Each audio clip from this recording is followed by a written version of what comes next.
Vamos a dar inicio con esta charla. Hicimos una actividad con la escuela Manterola para poder invitar a los niños allá, a sus familiares, y desgraciadamente pues no hay mucha respuesta, pero el taller se está dando allá. El taller se dio quintos y sextos, y el resto de la semana se va a completar el resto de los salones. Entonces pues es parte de la labor que queremos hacer. Esta actividad del día de hoy estaba dedicada pensando en los padres de familia que no pueden estar en la escuela, pero con gusto lo abrimos. Y vamos a iniciar con ustedes. Es muy importante su presencia y vamos a dar inicio. La tradición de Día de Muertos es una tradición mixta, ya que conserva elementos tanto de la época prehispánica como de la época colonial. A la llegada de los españoles, obviamente con la religión, muchos de los ritos que se utilizaban en Mesoamérica fueron trasladados al catolicismo y obviamente perdieron la esencia o se forzaron a adaptarse al contexto europeo. Y bueno, vamos a iniciar con el hecho de que la festividad de Día de Muertos no se celebraba precisamente el 1 de noviembre, ya que en el calendario mesoamericano esta fiesta se llevaba a cabo unos 20 días antes, en el mes de octubre. Y el hecho de que se celebrase en esa época tiene que ver con dos fenómenos naturales. Uno es que la luna en esta época es mucho más grande, y en las tardes, cuando empieza a salir la luna, tiene un color naranja o un color rojizo. Lo mismo el sol, al ponerse en las tardes, también tiene un color rojizo, naranja. Según la mitología prehispánica, este fenómeno se debía a que ya los guerreros que murieron en las batallas, que tenían que cuidar a todas las almas que venían de regreso, se manifestaban esos guerreros en el campo. Nosotros vemos en las carreteras, en algunos parajes, o quienes pueden estar en el campo o han vivido en el campo, notan que en esta época empiezan a salir flores de color naranja, amarilla o rojiza. Son esas flores que indican que esos guerreros de los que habla la mitología ya están alistándose, dándole a la temporada, ya le están dando la preparación para poder llegar a la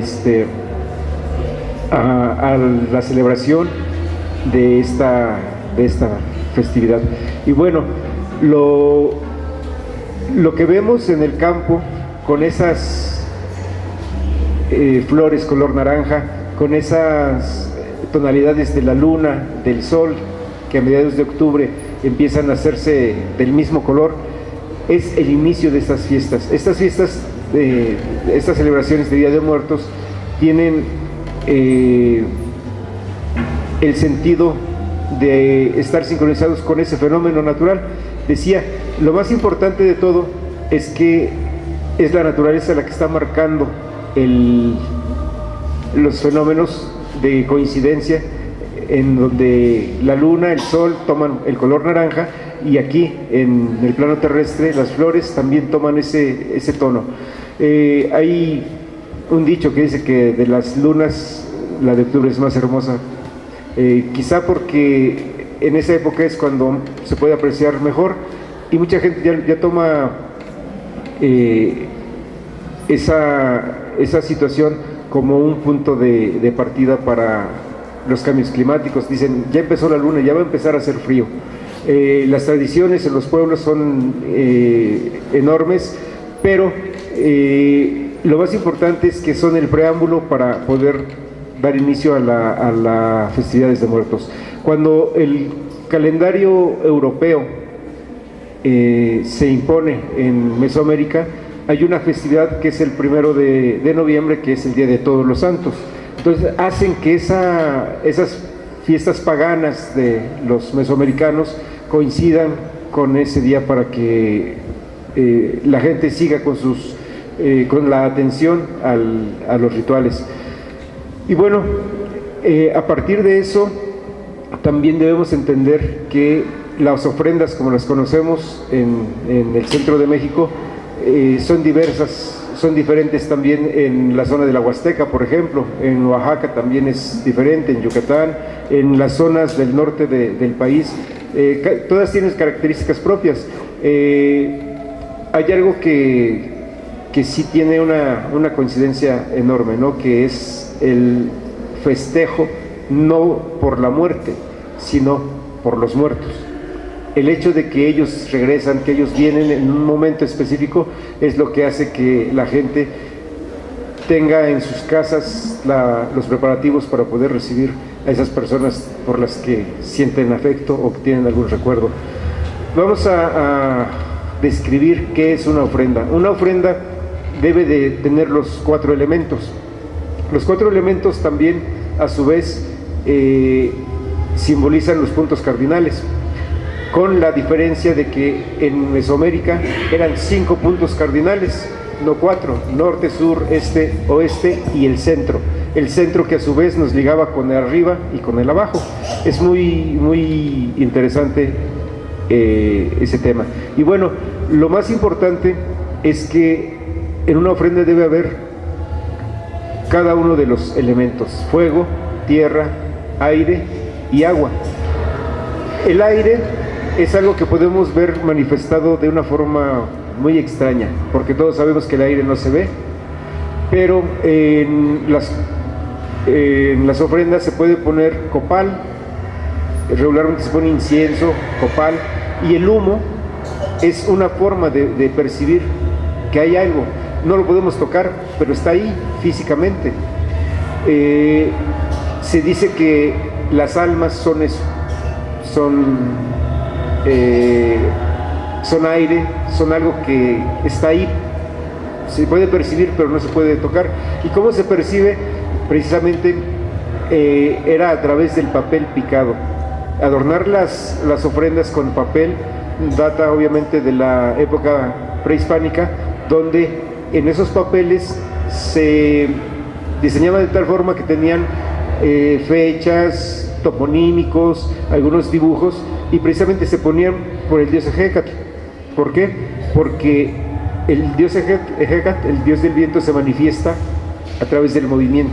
Sabemos que hay viento cuando se mueve algo, y el papel es un sensor importante para saber que existe el viento. También tenemos otro elemento que es muy importante, que es el aroma que viaja a través del aire. Todos sabemos que hay una ofrenda, o que hubo una ofrenda en una casa con solo entrar, porque la combinación de todos esos elementos, sobre todo de las flores, hace que se perciba. Entonces, el elemento aire está ahí en todas estas cosas que acabo de describir. Después, el elemento agua. El agua, obviamente, es el motor de la vida, y debe de acompañarse siempre con un recipiente con sal. Preferentemente debe ser sal de grano. Nosotros, cuando nos enfermamos, tenemos diarrea quizá, la gente se cura a través de tomar electrolitos.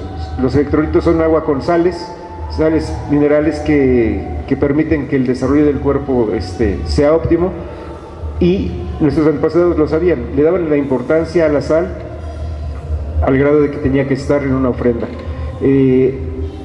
Obviamente se deben de poner todos los líquidos que a la gente le gustaba. En este caso, ya en la época contemporánea, ponen cerveza, vinos, licores, Coca-Cola o refrescos. Platicaba con los niños de la primaria, ¿no? Me decían que cómo se dice Coca-Cola en náhuatl. Es muy sencillo, se dice Atliltzopelic, que quiere decir agua negra y dulce. Creo que nosotros no podemos cuestionar mucho lo que la gente bebía o lo que la gente gustaba de tomar o de comer. Simplemente se pone como un elemento de recuerdo a esas personas. El siguiente elemento es el fuego. Hay una fruta única que es muy importante relacionarla con una ofrenda. ¿Quién me puede decir el nombre de una fruta de color naranja o rojiza, que solamente se da en esta época y que tiene nombre náhuatl? ¿No? ¿No? Es una fruta mexicana. No. Tejocote. El tejocote es, en esta época, volviendo al tema, les comentaba que una de las cosas que, según el calendario mesoamericano, hacía que se identificara que llegaba el Día de Muertos era precisamente que la luna y el sol aparecían en tonalidades rojizas, naranjas o amarillas.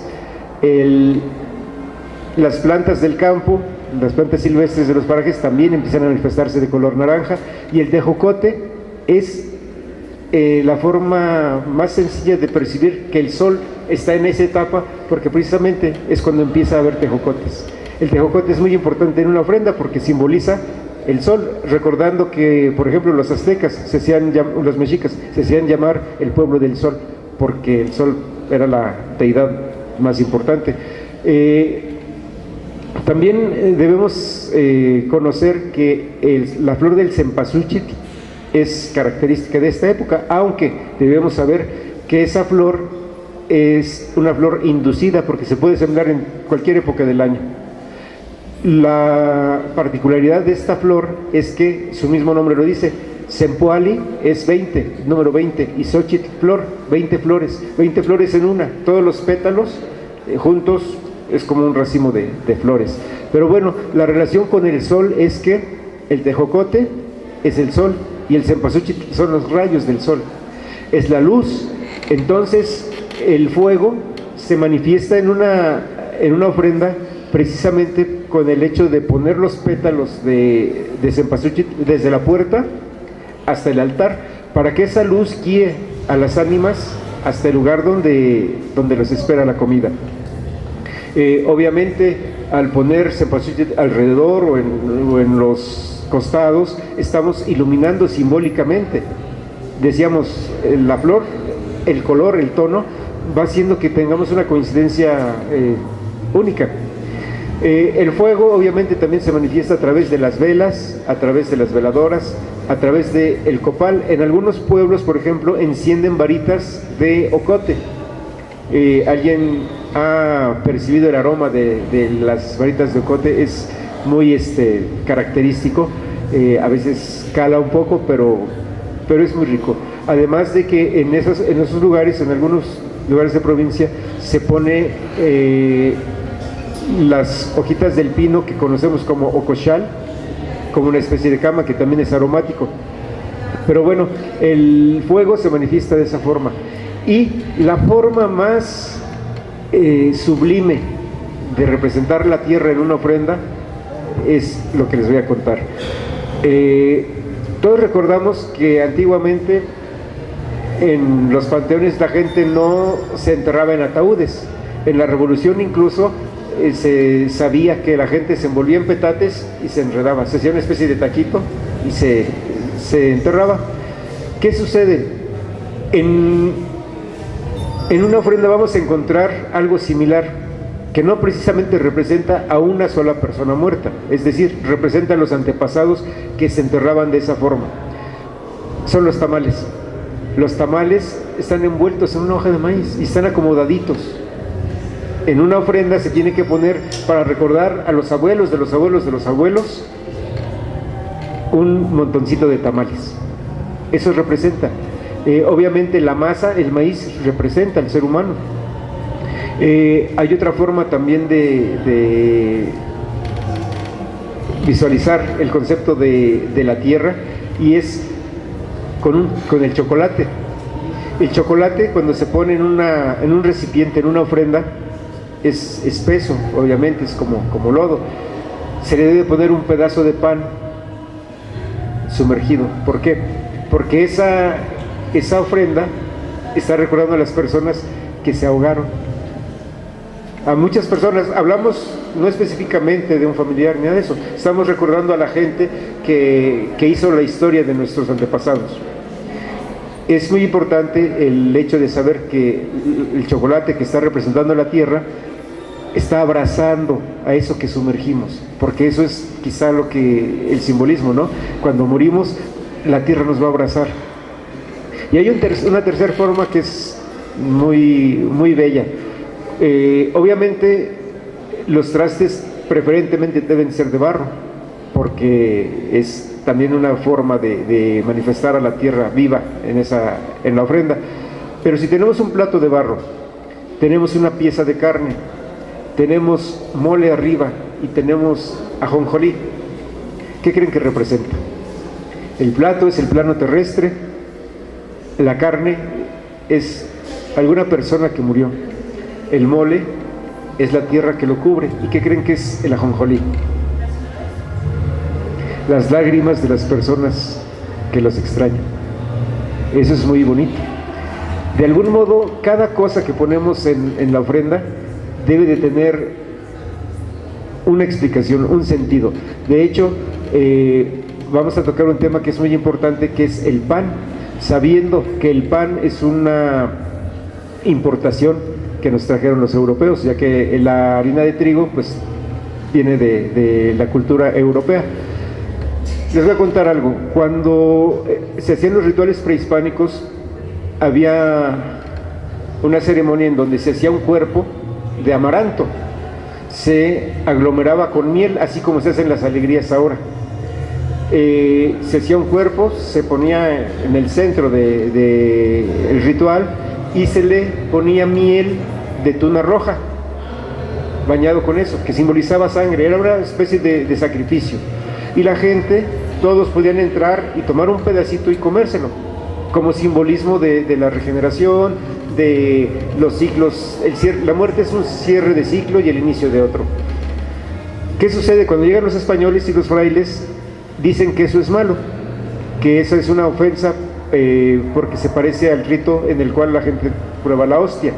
Entonces prohíben al amaranto al grado de que la Inquisición le hizo un juicio y estaba condenado a muerte aquel que lo cultivara, que lo vendiera o que lo comiera. Afortunadamente el amaranto se daba de forma silvestre en algunos lugares, principalmente en la zona de Milpa Alta, Xochimilco y Tláhuac. Se recuperó y eso hizo que actualmente podamos tener el elemento energético que incluso ya ha viajado al espacio. En ese contexto, cuando los frailes prohíben a los mesoamericanos el hacer el rito de el cuerpo de amaranto, les enseñan a hacer pan. Y precisamente cuando vemos el pan de muerto, vemos que todo el mundo dice, es que tiene una crucecita arriba, y no es una cruz. Realmente lo que es la tapa de un cráneo con los huesos cruzando, simbolizando los 4 rumbos cardinales, más el quinto, que es la bolita. La bolita quiere decir aquí, el centro. Todos los panes tienen eso, y quiere decir el pensamiento. En ese momento alguien está pensando en esa persona. Por eso los panes se ponen amontonaditos y pareciera que es una multitud que viene. Si nosotros volteamos, donde viene una multitud vemos puras cabezas. Eso simboliza el pan de muerto, una multitud de personas que están llegando. Es muy interesante porque también disfrazaron de otra manera otro ritual, que es el juego de pelota. Aquí en Coajimalpa hay un pan que conocemos como gollete, que es una rosca dura, muchas veces pintadas de colores, en la mayoría de las veces es color rosa. Pero bueno, ese disco representa el juego de pelota. ¿Por qué? Porque es el centro por el cual el sol, desde que nace, tiene que pasar para que sea mediodía y después vaya a descansar para volver a salir cada día. El gollete, como lo conocemos, representa eso y debe de estar en una ofrenda. También el gollete regularmente se cuelga en cañas, las cañas que representan los huesos. Les voy a platicar rápidamente la historia de los números. Hay una relación muy grande entre los números y el cuerpo humano.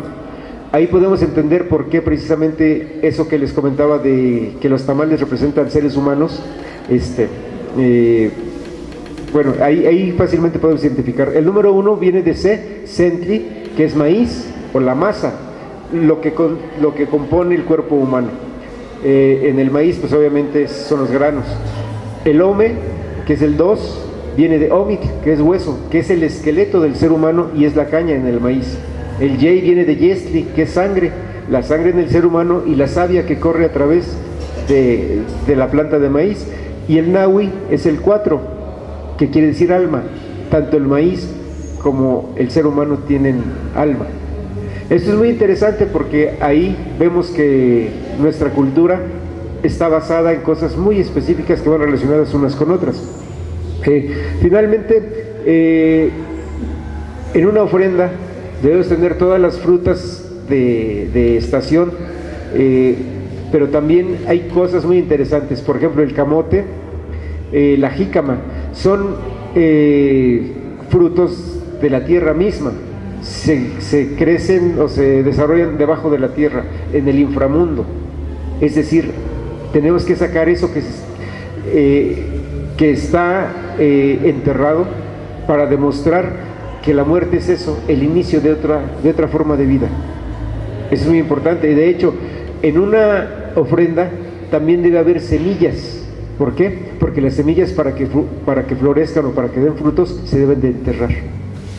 Mucha gente pone, en algunos pueblos, cuando van a sembrar, ponen un poco de la semilla de maíz de colores principalmente, porque la siembran en lugares específicos de la milpa, porque ese maíz es el que va a seguir con la ofrenda del siguiente año.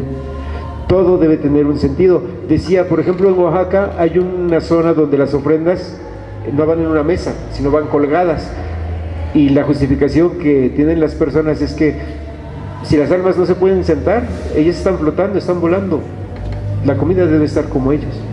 Entonces ahí se ven las piezas de pollo colgadas así en hilitos, en mecatitos, la fruta, todo colgado. Y es increíble porque la concepción de la gente precisamente hace que lo perciban de esa forma.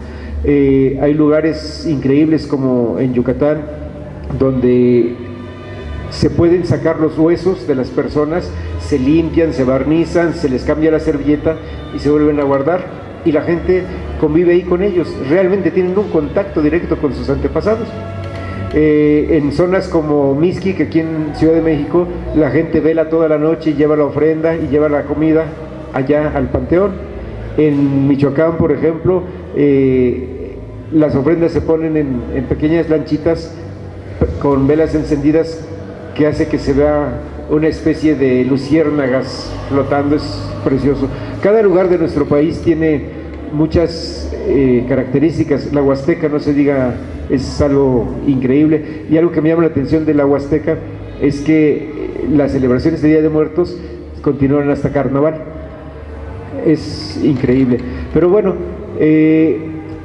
también los elementos contemporáneos. La gente pone fotografías, la gente pone cosas pertenencias, incluso ropa de algunas personas. En Morelos rellenan, por ejemplo, el traje de una persona, la rellenan para simular que está ahí, tendido. A veces es impresionante la forma en que la gente los adorna, porque parecía que realmente hay alguien ahí.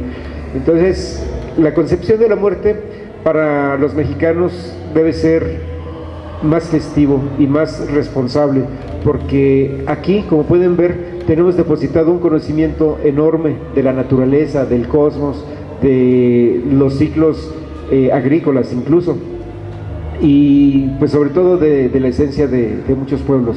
Es importante que cultivemos en los niños esta información, que la compartamos, porque estamos llegando a un momento en el que ya no podemos explicar las cosas. Ya no podemos saber por qué celebramos tal o cual cosa, pero esta sí, esta es una de las cosas que pueden hacer que alguien se sienta más mexicano, más nacionalista. Hace unos días, con el terremoto, mucha gente perdió muchas cosas, y las ofrendas ahora van a tener esa temática.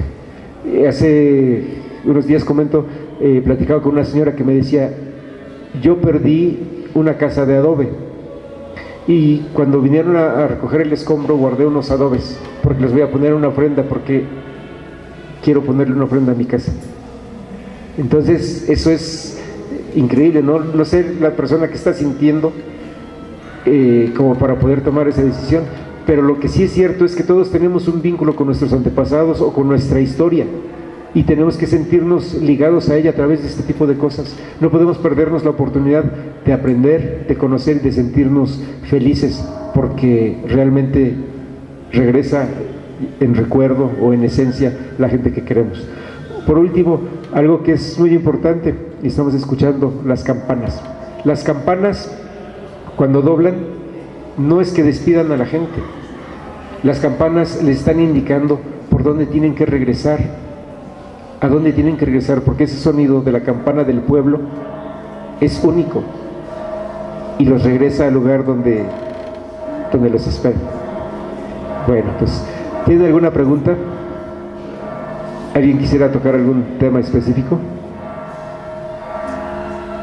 Bueno, pues vamos a cerrar esta charla y queremos compartirles que en este lugar cada mes vamos a tener una conferencia sobre las tradiciones y sobre la cultura de nuestra comunidad, y si ustedes tienen a bien el hacernos sugerencias de qué les gustaría que platicáramos, con gusto podemos atender. Y también si quieren que hagamos visitas a sus escuelas, de la misma forma podemos acercarnos a hacer las pláticas y las dinámicas. Les agradezco mucho su presencia y estamos para servirles. Gracias.